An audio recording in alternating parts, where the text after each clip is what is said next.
magandang hapon. Tayo po ay galing ng Bulawit at hinatid tayo ng flatboat ng Hikari. At nang galing tayo sa Maruyog, eto, nasiraan tayo ng kadena, naputol si kadena.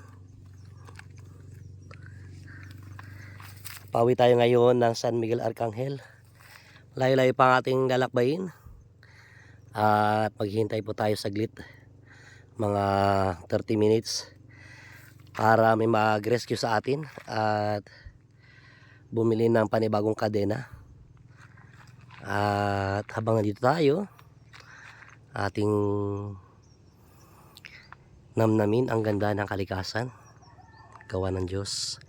Ito po ay bandang Kasasulidan at napakaganda ng tanawin, napakapayapa.